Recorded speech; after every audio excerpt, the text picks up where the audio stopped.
우리 할렐루야 찬양도 참 아름다운 찬양 하나님께 올려드리는데 우리 한 번 더 하나님께 박수로 영광을 올려드리겠습니다.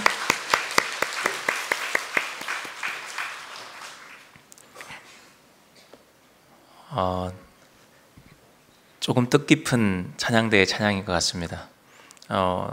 아주 개인적인 얘기인데 제 아들, 딸이 처음으로 이제 이 약수교회에 와서 찬양대에 서가지고 찬양하는 모습 보니까 또 좋고, 우리 함께 하고 있는 우리 성도님들의 자녀들도 함께 찬양대에 서서 또 함께 하나님을 찬양할 수 있으면 너무 좋겠다 하는 생각을 가지게 됩니다.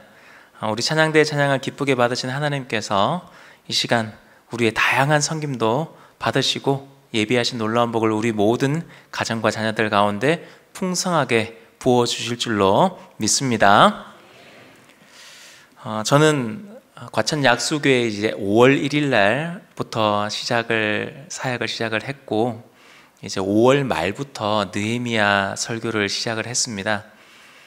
저는 예전부터 기도를 해왔습니다. 제가 담임 목회를 하는 그 교회에 간다면 느헤미야서를 설교를 꼭 하고 싶다.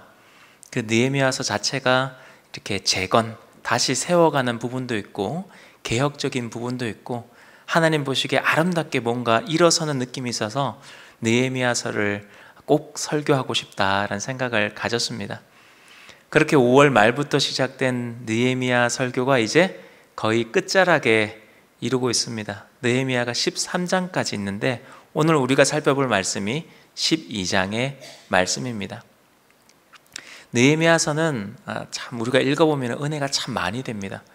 그리고 저는 사실 어떤 특별한 생각을 가지고 말씀을 준비한 게 아니라 그냥 기도하면서 이 말씀을 전해야 되겠다 생각을 했는데, 어찌 그리 이 말씀마다 나에게 적절한 말씀이고 교회에 적절한 말씀인가 이런 생각을 참 많이 하면서 하나님의 말씀은 살아있다라는 생각도 해보게 되었습니다. 느헤미야서는 가만히 우리가 읽어보다 보면은 참 은혜로운 말씀이다, 아름다운 흐름이 있다라는 생각을 가지게 됩니다. 왜냐하면 이 느헤미야서의 출발은 사실 무너진 성벽을 바라보며 가슴 아파하는 그 느헤미야의 기도로부터 시작을 합니다. 그리고 긴 여정을 지나서 마지막 장으로 이제 가게 되면은 이 기도가 어느 방향으로 나아가게 되냐면은 찬양과 기도와 예배로 넘어가게 되고, 이 느헤미야서가 출발이 기도였는데 마무리도 기도로 끝납니다. 그래서 느헤미야서가 참 은혜롭다고 한다는 것은 이 기도로 시작해서 기도로 마치는 책이구나 이런 생각이 들다 보니 더 은혜롭다는 생각을 가지게 됩니다. 그리고 오늘 우리가 만나는 이 12장의 말씀은 이제 성벽을 다 세우고 이제 백성들이 하나님 앞에 말씀을 듣고 그들이 언약을 갱신하고 이제 예루살렘 성벽 안쪽을 채워가면서 이제 하나님께 올려드리는 어떤 기쁨의 찬양, 그것이 하나로 모여져서 예배함으로 나아가는 이 장면입니다. 그래서 어떻게 보면은 이 12장은 느헤미야서의 어떤 절정에 가깝다라고도 볼 수 있습니다. 성벽이 완공이 되고 하나님의 백성들이 하나님 앞에 모여서 기쁨으로 하나님께 이 성벽을 봉헌하고 예배하는 모습.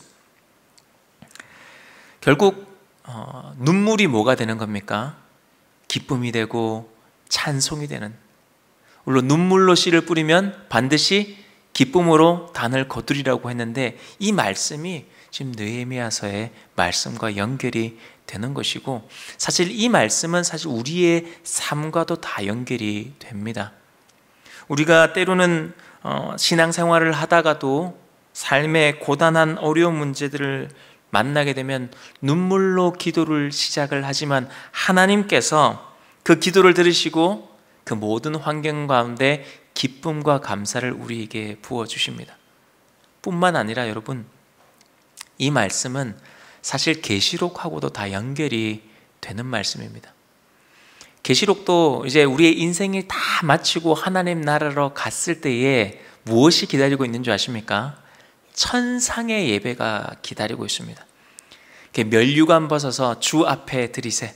우리가 받아 이 땅에서 하나님 영광 돌리면서 너 참 잘했다, 수고하고 착한 종이라고 하시면서 우리에게 그 면류관을 사실은 주시지만은 그 천상의 예배 가운데 그들이 뭘 하는 줄 아십니까? 자기가 하나님께 드릴 수 있는 가장 큰 영광, 그 자신의 면류관을 벗어서 주 앞에 드리면서 영광의 예배를 하는 게 그 천상 예배거든요. 계시록 4장에 나오는. 이게 다 연결이 사실은 다 되는 겁니다. 성벽을 짓는 삶, 그래서 뭔가 채워가고 완성되어 가는 삶, 그런데 그것을 이루시는 분은 하나님이시고 그것을 통해서 결국 어디로 나아가게 되느냐? 예배로 나아가게 되는 거죠. 이게 결국은 우리의 삶과도 다 연결이 되어 있고 성경도 이것을 우리에게 이야기를 하고 있는 겁니다. 이런 예배를 통한 기쁨이 오늘 이 시간 우리 모든 성도님들과 가정에 충만하기를 주의 이름으로 축복합니다. 자, 오늘 본문은 흔히들 성벽 봉헌식이라고 부릅니다. 실제로 성벽 봉헌식이라는 단어 자체를 성경이 사용하고 있지는 않습니다. 하지만 하나님의 이 일하심을 통해서 완공된 성벽이다. 내가 수고하고 땀 흘리고 희생하고 헌신했지만 이 모든 것이 세워진 것은 하나님의 은혜였다. 그래서 그것을 감사하며 찬송함으로 하나님의 전 앞에 나아가 예배하는 것을 통해서 대다수의 학자들이 이 부분은 성벽 봉헌식이다라고 표현을 합니다. 자, 40절 말씀입니다. 이에 감사 찬송하는 두 무리가 하나님의 전에 섰고 또 나와 민장의 절반도 함께 하였고. 지금 느헤미야는 찬양대, 두 개의 찬양대를 크게 조직을 했습니다. 그리고 이 찬양대를 하나는 오른쪽으로 돌아서 북문 쪽으로, 또 하나는 왼쪽으로 들어서 남문 쪽으로 돌게 만들고, 이 성벽을 쭉 돌았던 이 백성들이 찬양대 두 개가 어디에서 딱 만나게 됐느냐? 본문의 말씀에 보면 하나님의 전이라고 합니다. 하나님의 성전 앞에서 이 두 찬양대의 무리가 모입니다. 이제 성벽을 다 돌고 난 다음에 모이는 겁니다. 사실 이 동선 자체가 중요한 의미를 가지고 있습니다. 성벽 전체를 돌면서 찬송한다는 것은 이 모든 구간이 하나님의 은혜로 세워졌습니다 라는 신앙의 고백입니다. 그리고 그 모든 발걸음이 결국 어디를 향해 가고 있습니까? 성전을 향해 가고 있습니다. 그것은 이 모든 영광을 하나님께 돌립니다 라는 믿음의 고백입니다. 우리가 찬양대도 찬양을 다 하고 그렇게 수고하고 애쓰고 각 파트들과 지휘자와 반주자와 다 연습을 하고 난 다음에 찬양을 멋지게 딱 하고 난 다음에 그 영광을 누가 받는 겁니까? 하나님이 받으시는 겁니다. 지금 이것도 동일한 겁니다. 그리고 31절 말씀을 보면은 우리는 이제 성벽 주위를 돌았다고 생각해서 성벽 바깥에서 이제 걸어갔다, 행진했다라고 생각을 하는데, 말씀을 잘 읽어보면은 성벽 위를 걸어갔다고 이야기를 하고 있습니다. 자, 방금 완공된 그 성벽 위에 많은 찬양대원들이, 많은 백성들이 그 성벽 위를 걸어갔다. 얼마 전까지 이 성벽이 어떤 상태였습니까? 무너져 있었습니다. 오늘날과 같은 건축술이 발전하지도 않았는데 그들이 그 성벽을 중수하고 난 다음에 그 많은 인원들이 찬양을 부르고 나팔을 부르고 힘차게 그 성벽 위를 하면서 걸어간다는 것은 이게 어떤 의미를 가지고 있겠습니까? 하나님께서 성벽을 굳건하게 세우셨다. 이것을 그들의 삶으로 지금 증명하고 있는 행위입니다. 그리고 35절 말씀을 보면은 제사장들이 나팔을 들었다라고 표현을 합니다. 나팔을 붙잡았다라는 이런 말은 그냥 단순히 악기를 잡아 들었다 이런 의미가 아니라, 나팔을 잡았다는 것은 실제로 그 나팔을 불었다라는 의미가 됩니다. 여러분, 구약 성경을 보면은 이제 이스라엘 백성들 가운데 이제 제사장들이 나팔을 부는 장면이 한 번씩 등장을 합니다. 그런데 이 나팔은 불 때에 분명한 의미를 담고 부르게 되어 있습니다. 그래서 구약시대 때 나팔을 불 때는 하나님의 임재, 하나님의 구원, 이런 것과 다 연결이 되어 있었습니다. 여러분, 여리고 성이 무너질 때를 혹시 기억하십니까? 이스라엘 백성들이 언약궤를 앞세우고 제사장들이 뒤따르고 백성들이 다 뒤따르고 7바퀴를 돌고 난 다음에 제사장들이 나팔을 부릅니다. 그때 백성들이 다 함께 소리를 지르면은 그 여리고 성의 성벽이 어떻게 됩니까? 밖에서 안쪽으로 다 무너져 버립니다. 그때 불렀던 그 나팔의 의미는 뭐냐? 하나님께서 이미 우리에게 승리를 주셨다. 이 전쟁에 하나님이 임재하신다. 하나님이 우리를 구원하신다. 이런 의미를 가지고 나팔을 부르는 겁니다.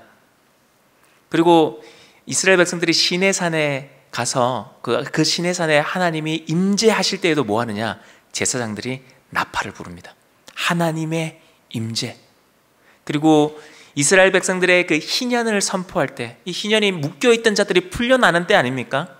그리고 절기 때마다 이 나팔이 울려 퍼졌습니다. 어떤 의미입니까? 하나님이 우리와 함께 하신다. 하나님께서 우리에게 은혜를 베풀어 주신다. 우리를 구원해 주신다. 묶여있던 자들이 풀려나는 순간이잖아요. 그래서 나팔을 분다는 것은 그런 의미를 가지고 있습니다. 자, 이 말씀을 한번 잘 생각하시면서 우리 가운데 한번 적용해 봤으면 좋겠습니다. 우리는 어디를 향해서 걸어가고 있는가?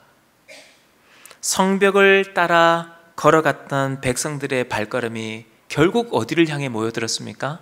성전을 향해 모여들었습니다. 여러분, 우리의 삶도 결국은 하나님을 예배하는 자리로 가야 합니다. 그게 인생의 본분입니다. 주중에 분주하게 오고 가던 발걸음이 주일이면은 다 예배당으로 모여드는 것. 가정에서도 각자 흩어져 있다가 주일이 되면 기도의 자리로 함께 나오는 것. 우리 교회 온 가족 예배, 3대가 드리는 이 예배, 여러분 이게 얼마나 좋습니까?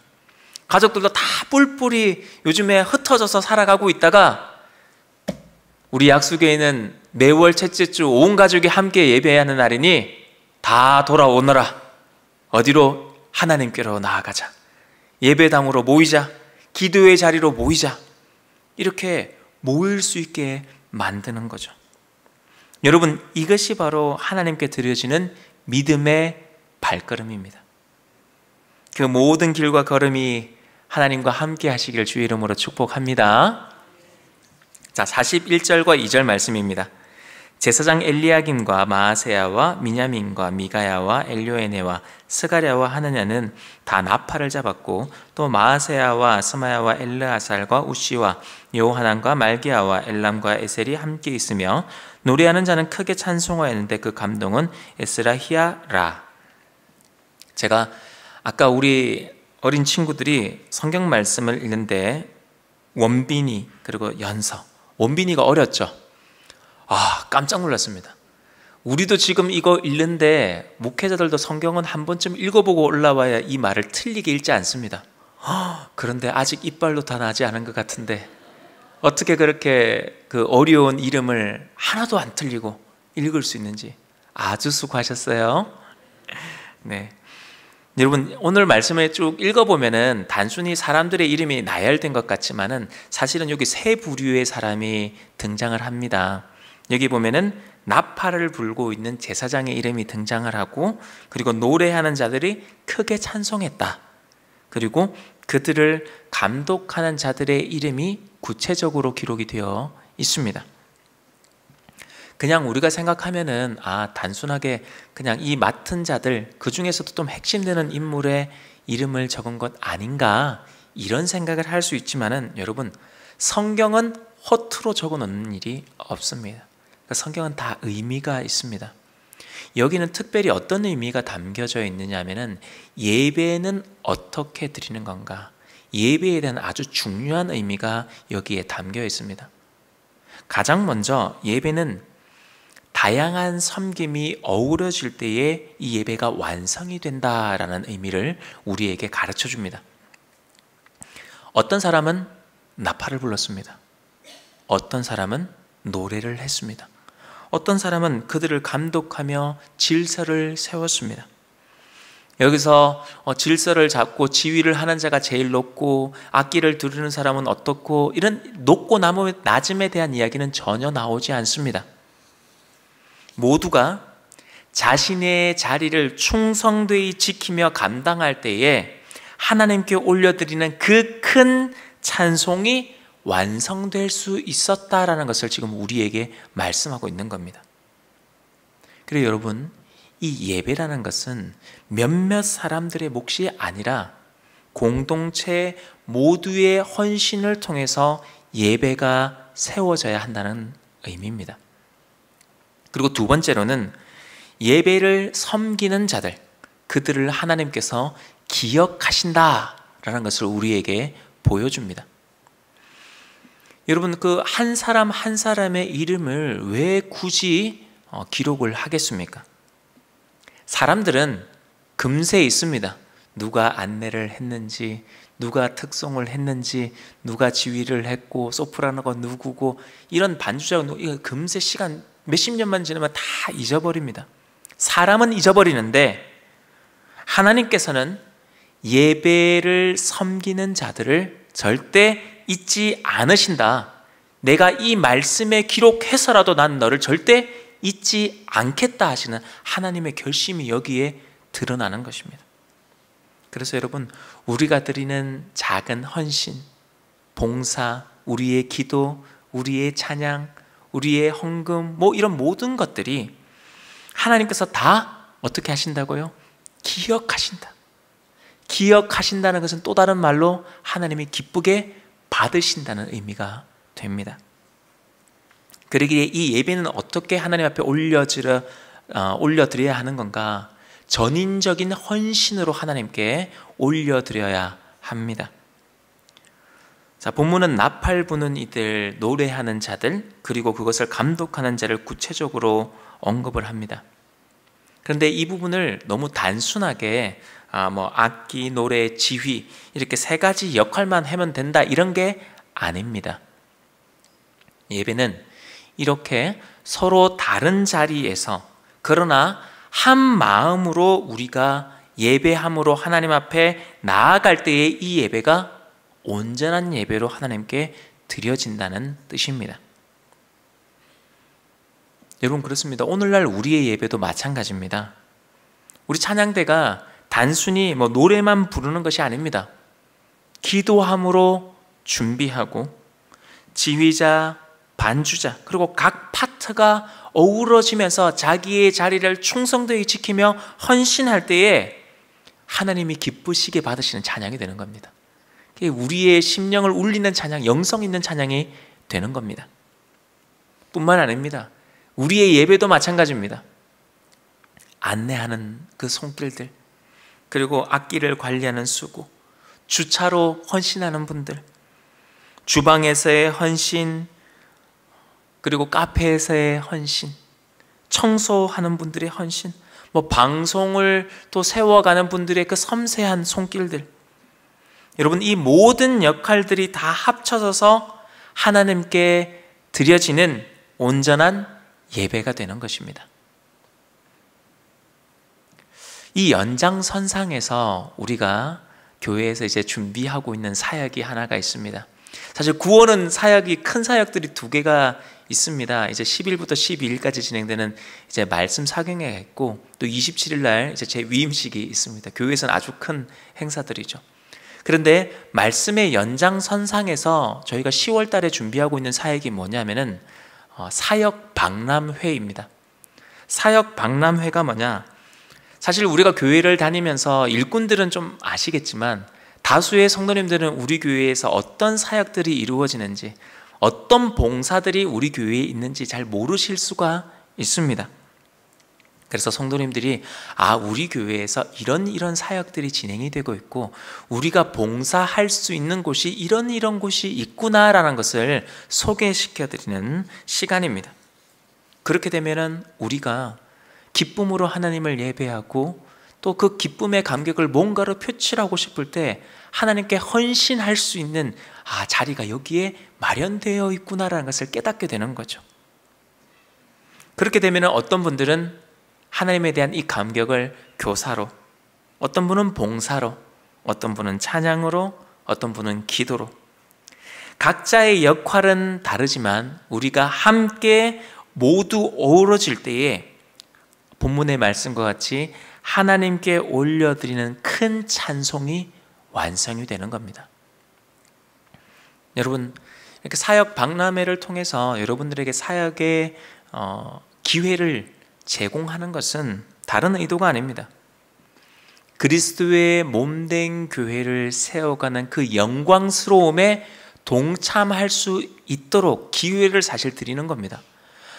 목사님 말은 참 잘해, 이게 아니고요, 제 말이 진짜예요. 우리가 언젠간 하나님의 부르심 앞에, 하나님의 백보자 심판대 앞에 서게 될 것입니다. 그때 우리의 인생의 잘잘못이 다 하나님 앞에 다 나타나게 될 텐데, 하나님께서 하나님의 백성들을 칭찬하시기 위하여 마련한 자리가 뭐냐면은 이 사역의 자리입니다. 그래서 착하고 충성된 종아, 그 밑에서 그렇게 수고하고 왔구나, 이 칭찬을 우리에게 해 주시기 위하여서 이 아주 다양한 사역을 하나님께서 열어주신 겁니다. 우리가 하나님 앞에 올라갔을 때에 너 뭐 하다 왔니? 하나님, 제가 평생에 이렇게 좋은데 여행 다니고 맛있는 거 먹으러 다니다가 왔습니다. 이렇게 얘기하면 하나님 백보자 앞에서 얼마나 우리 인생이 부끄럽습니까? 그때 하나님, 제가 이런 봉사를 하나님의 은혜로 잘 감당하고 왔습니다. 제가 눈물로 기도하다가 왔습니다. 하나님, 제가 전도하다가 왔습니다. 제가 어린 영혼들 가르치다가 왔습니다. 그 얘기를 참 막 너가 완성됨으로 엄청 완벽함으로 감당했다, 그걸 하나님 하시는 게 아니라 그 자리에서 몸된 교회를 세워갔구나라는 걸 칭찬하시기 위하여 우리에게 사역을 맡기시는 겁니다. 그 기쁨을 함께 누리실 수 있는 우리 모든 성도님들 되시기를 축복합니다. 자, 43절 말씀입니다. 이날에 무리가 큰 제사를 드리고 심히 즐거워하였으니 이는 하나님이 크게 즐거워하게 하셨음이라. 부녀와 어린아이도 즐거워하였으므로 예루살렘이 즐거워하는 소리가 멀리 들렸느니라. 여러분, 여기가 이제 성벽 봉헌식의 이제 절정 부분입니다. 중요한 것은요, 심히 즐거워하는 그 기쁨이 어디에서 왔느냐 하는 것입니다. 성경은 분명하게 말씀하고 있습니다. 이는 하나님이 크게 즐거워하게 하셨음이라. 여러분, 이 기쁨이라는 것이 성벽이 완성되었다라는, 내가 수고했고 내가 헌신했고 희생해서 이거 만들었어, 이게 끝났어, 이런 성취감으로 인한 기쁨이 아니라는 것입니다. 그 모든 과정을 주관하시는 그 하나님을 바라볼 때에 하나님으로 말미암아 터져나오는 기쁨이라 설명하고 있습니다. 그리고 여러분, 이 기쁨은 특정한 사람들만 누리는 기쁨이 아니었습니다. 당시 이스라엘 사회, 그리고 당시 고대 사회 자체가 남성 중심의 사회였습니다. 그런데 오늘 본문은 부녀와 어린 아이들까지 함께 즐거워했다라고 기록을 합니다. 사실 인구 계수를 할 때에도 여자와 어린아이는 계수에서 빠졌습니다.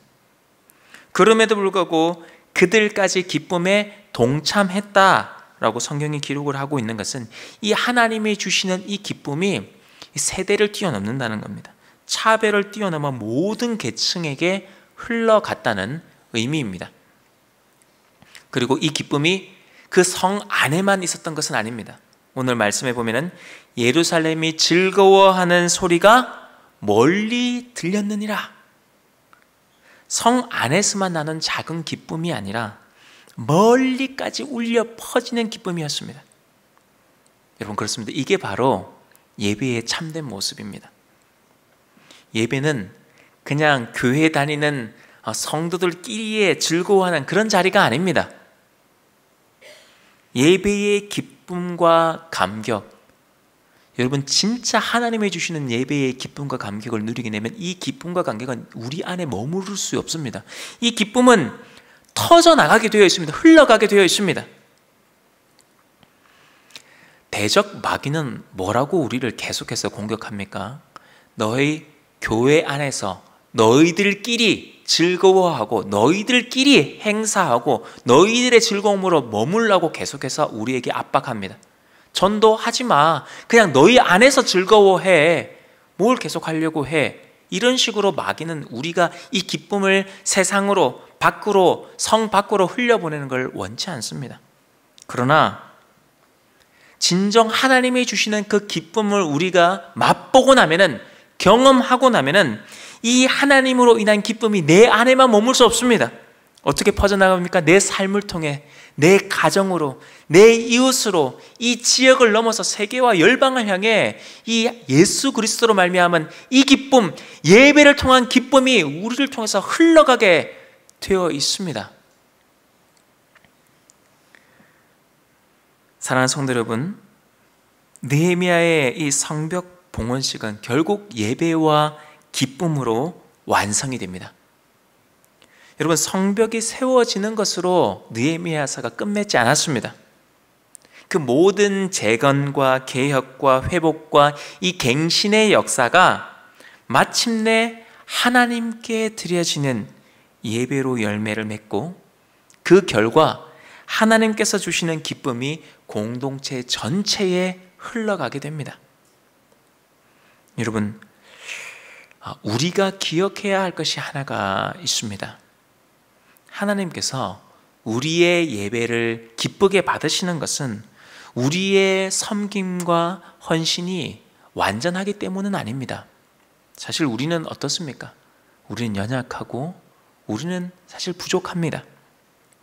그러나 하나님께서 우리의 예배를 이렇게 기쁘시게 받으시는 이유는 단 한 가지입니다. 예수님께서 십자가상에서 자기 몸을 단번에 내어주심으로 완전한 제사를 하나님께 올려드렸기 때문에 하나님께서 부족하지만 우리의 찬송과 봉사와 눈물까지, 그 기도까지 기쁨으로 받아주시는 것입니다. 여러분, 이게 바로 복음입니다. 우리의 헌신이 완전해서가 아니라, 우리의 어떤 섬김이 온전해서가 아니라 예수님의 헌신 안에서 우리의 예배가 온전함으로 드려지는 것입니다. 그러므로 이 은혜 안에서 우리는 하나님께 전심으로 나아갈 수 있는 순결한 예배자가 되어야 합니다. 여러분, 우리 교회 2025년 표어가 순결한 예배자, 하나님께 전심으로입니다. 여러분, 우리가 하나님께 전심으로 나아가 순결한 예배자로 서게 되면은 우리 안에 무엇이? 기쁨이 넘치게 되어 있습니다. 여러분, 하나님이 주시는 기쁨은 세상이 주는 기쁨과 다릅니다. 여러분, 오늘날 얼마나 그 사람들이 쾌락과 즐거움과 기쁨을 쫓아 살아갑니까? 다 몇 시간이 떨어져도 맛있는 거 먹으러 가고, 뭐 좋은 것 있으면 비행기를 타서라도 보러 가고, 그 사람들이 잘 되고 기쁘고 즐거운 것을 향해서 그 인생들이 목표를 삼아 달려가고 있지만은, 여러분, 오늘날 인생이 어떠합니까? 아주 물질적으로는 풍요로워졌을지는 모르겠지만은 그 인생이 수면제가 없이는 잠을 들 수가 없고, 30대, 40대, 이제는 10대까지도 우울증과 불안으로 힘겨워하는 시대가 되어 있는 게 오늘날 시대입니다. 세상의 기쁨으로 아무리 채우려고 해도 채워지지 않습니다. 마치 목이 마를 때 바닷물을 마시는 것처럼 더 큰 갈증만 불러올 뿐입니다. 그러나 그들이 만족할 수 있는 유일한 기쁨이 어디에 있느냐? 바로 하나님이 주시는 기쁨, 그 예수 그리스도께서 나오는 그 생수, 그것을 통해 우리의 목마름이 해결되고 우리가 만족함과 기쁨을 누리게 되는 거죠. 그래서 우리 교회가 이번에 9월 10일부터 12일까지 전교인 말씀 사경회로 모이는 것입니다. 이 사경회는 예루살렘의 즐거움이 성 밖으로 울려 퍼진 것처럼 우리 안에서 시작되어 있는 이 기쁨이 가정으로, 그리고 이웃으로, 이 세대와 열방으로 흘러가도록 하시는 하나님의 은혜의 자리가 될 것입니다. 여러분, 그리고 이게 또 연장선에서 무엇이냐, 10월에 있을 이 사역 박람회는 이 흘러간 기쁨이 구체적인 헌신으로 결단할 수 있는 기회를 열어드리는 겁니다. 찬양으로, 기도로, 봉사로. 여러분의 작은 헌신이 하나님의 나라를 세워가는 귀한 벽돌이 되는 것입니다. 그리고 하나님께서는 그 예배를 세워가고 몸된 교회를 세워가는 그 한 영혼 한 영혼을 기쁘게 받으시고 그들의 이름을 기억하시는 겁니다. 그러게 여러분, 이제 우리가 결단했으면 좋겠습니다. 우리의 모든 걸음이 하나님께로 향하고 우리의 모든 헌신의 그 영광도 하나님께 올려드릴 수 있어야 합니다. 예배 속에서 경험한 그 하나님이 주시는 기쁨이 내 안에서만 머물게 하지 마시고 내 가족에게도 흘러가고 내 자녀들에게도 흘러가고 내 이웃에게도 흘러가고 이 지역을 넘어 세계와 열방까지 흘러가게 하실 수 있기를 축복합니다. 세상에 참 어렵습니다. 참 아파하는 이들이 많이 있습니다. 외로워하는 이들, 우울해하는 이들, 힘겨워하고 있는 이들, 여러분, 지금같이 복음이 필요한 시대가 어디 있겠습니까? 아유, 어떻게 당신은 이 상황에서도 기뻐할 수 있습니까? 어떻게 감사할 수 있습니까? 난 여호와로 말미암아, 하나님으로 말미암아 기뻐할 수 있습니다. 외양간에 송아지가 없어도 나는 우리 주 예수 그리스도로 말미암아 기뻐할 수 있습니다. 그 기쁨의 비밀을 가족과 이웃들에게 나눠줌으로써 이 영광스러움을 같이 하나님께 찬양하며 예배함으로 나올 수 있게 만드시는 우리 사랑하는 모든 성도님들 다 되시기를 주의 이름으로 축복합니다. 우리 말씀 생각하시면서 합심하여 기도하기를 원합니다. 하나님, 우리의 모든 걸음이 하나님께 향하게 하시고 예배의 기쁨이 가정과 교회와 이 땅 가운데 흘러가게 하여 주옵소서. 함께 기도하시겠습니다. 사랑이 많으신 주님, 오늘도 예배의 자리로 우리를 불러주시니 감사합니다. 무너졌던 성벽이 이제 다시 세워지고 눈물의 기도가 웃음과 찬송으로 바뀌었던 예루살렘의 그날처럼 우리의 삶 속에서도 주님의 은혜가 회복과 기쁨으로 나타나게 하여 주옵소서.